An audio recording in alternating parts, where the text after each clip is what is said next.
Halo, saya Hanifa Ambadar. Saya founder dan CEO dari Female Daily Network. Oke, Mbak Hanifa, apa kabar? Kabar baik. Nah, sekarang tuh kesibukannya lagi ngapain sih, Mbak? Kesibukannya Iya, lagi selain ngejar, sibuk. lagi ngejar sales target nih habis Lebaran. Kayaknya baru seminggu terakhir semuanya baru pick up lagi, baru banyak meeting lagi, bikin proposal segala macam dan targetnya juga baru di reward lagi buat 6 bulan terakhir. Wow. Jadi tambah besar targetnya. Udah besar ya? Mbak Hanifa, Female Daily kan sebagai pioner digital media pertama gitu ya, kalau dibilang gitu. Yang bedain Female Daily sama female media lainnya apa sih? Yang membedakan Female Daily dengan yang lainnya ya, pertama-tama sih kayaknya awal mulanya ya, kalau media lain mungkin kebanyakan memang dibikin menjadi sebuah bisnis gitu. Jadi dari awal udah ada modalnya besar, terus udah ada bisnis plan-nya, timnya udah solid segala macam. Kalau Female Daily itu kan berawal dari sebuah blog. Jadi dari gaya penulisannya aja tuh udah beda, dari spiritnya beda ya, karena dari awal ya mulainya dari blog, jadi juga gaya bahasanya tuh from consumer point of view. Terus kita nulisnya juga bener-bener jujur banget, nggak takut nyebut brand, nggak takut kalau nggak suka bilang satu produk ya udah bilang nggak suka. Jadi bener-bener honest opinion, dan itu yang membuat para pembacanya ngerasa relate banget sih sama Female Daily, ngerasa bisa dipercaya nih review-reviewnya gitu. Nah itu pertama dari sisi konten. Yang kedua, dari awal juga Female Daily itu punya yang namanya komunitas, karena kita ada forumnya. Jadi dari banyak hal perkembangan bisnisnya itu memang berawal dari si komunitasnya ini. Jadi kalau kita ngeluncurin produk baru, kita bikin event baru, itu tuh pasti dari feedback si komunitasnya ini. Komunitasnya juga solid banget. Sampai sekarang kita masih sering banget bikin event, hampir tiap 2 minggu sekali pasti kita ada eventnya. Terus juga di Female Daily itu bukan cuma media aja, tapi kita juga punya platform, beauty review platform, dan kita bener-bener cuma beauty dan belum ada kayaknya media lain yang memang fokus di beauty. Terus kita juga ada review platformnya, ada app-nya juga di Android sama di iOS. Sebenarnya kalau main revenue generation dari Female Daily itu datangnya dari mana sih? Revenue generator, jadi salah satunya memang kita masih rely on advertising business model ya. Dari advertising itu kita ada yang namanya konten standar lah ya, sponsored post, sponsored video, ya native ads gitu. Terus juga ada content marketing, newsletter dan lain-lain. Terus kita juga ada community ini ada yang online, ada juga yang offline. Kalau online tuh basically community engagementnya kayak bikin foto competition misalnya, blogging competition. Di forum juga ada banyak thread yang bisa disponsorin oleh brand, jadi mereka bisa masuk ke situ sebagai brand representatifnya lah gitu. Terus mereka bisa jawabin pertanyaan, bisa taruh promo apapun, pokoknya bisa ngobrol lah dengan komunitas Female Daily di sana. Terus juga kita ada yang namanya offline basically kayak event gitu. Terus juga karena banyak banget dari member Female Daily itu ada bloggers atau orang-orang yang di social media lumayan banyak followersnya. Jadi kita ngajak mereka kerjasama juga, karena basically kan banyak brand yang mau tap into these influencers, cuma mereka nggak punya resource-nya untuk kontakin satu-satu. Nah itu bisa lewat Female Daily juga. Terus monetization yang lain, data juga sih.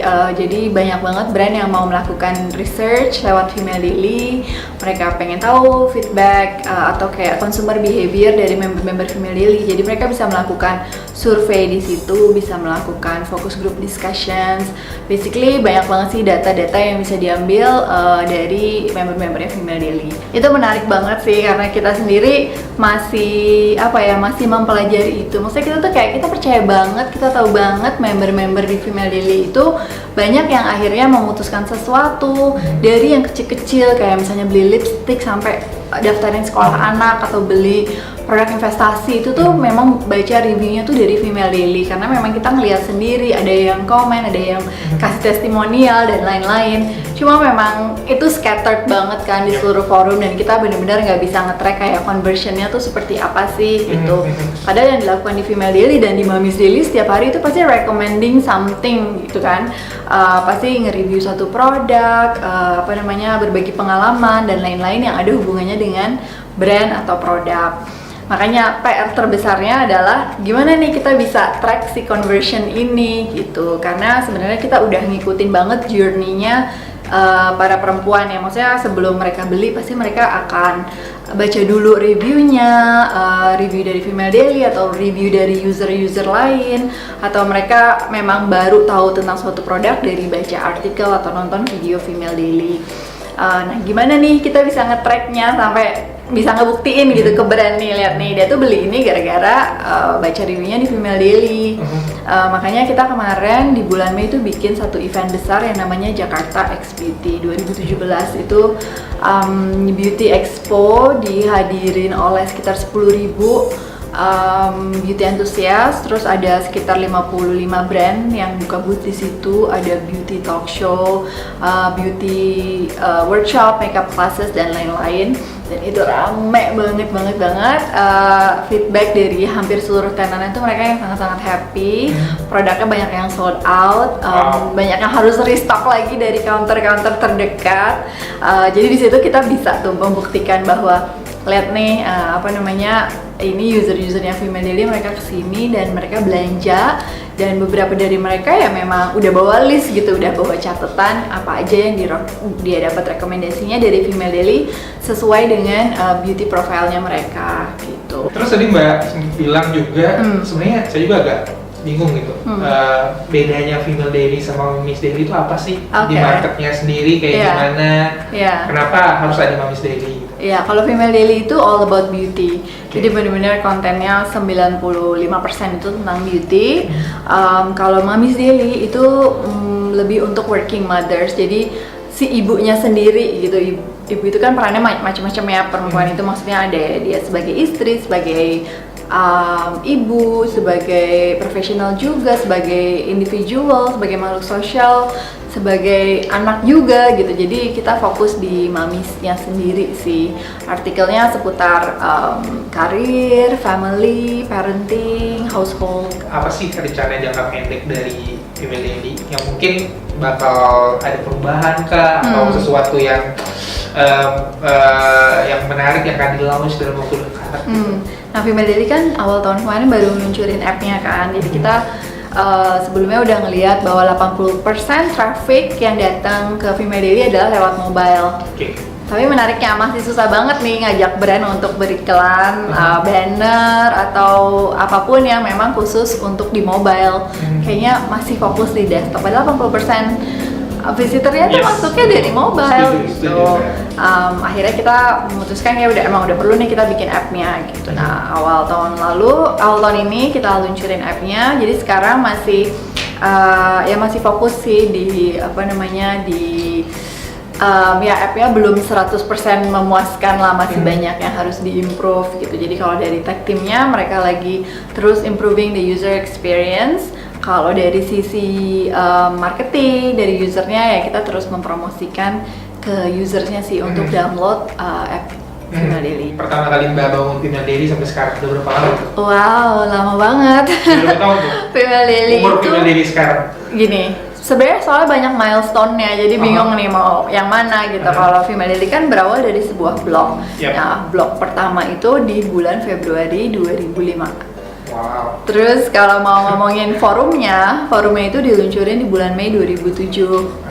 Kalau mau ngomongin dari pertama kita kita bikin bisnisnya, terus akhirnya punya kantor itu di tahun 2009 di bulan September gitu. Di milestone-nya banyak. Kita ngelihat banget sih evolusinya member-member Female Daily yang tadinya masih kuliah sampai akhirnya dia kerja, terus punya bisnis sendiri, terus ada yang akhirnya nikah, punya anak, apa segala macem tuh ngelihat banget. Dan biasanya journey-nya ketika mereka menikah, mereka mulai pindah tuh ke Mommy's Daily gitu. Tapi begitu anaknya udah kayak 1 tahun, nah mereka balik ke fokus ke dirinya lagi. Personally, Mbak Hanifa, trennya bisnis media itu kayak gimana? Generally dan spesifik buat Female Media kayak gimana? Ya, kalau media in general yang besar-besar gitu ya, yang current news, current affairs sih kayaknya ya udah lah ya yang besar-besar itu aja. Dan untuk ada yang baru tuh kayaknya akan susah banget sih ngejarnya, ketinggalannya.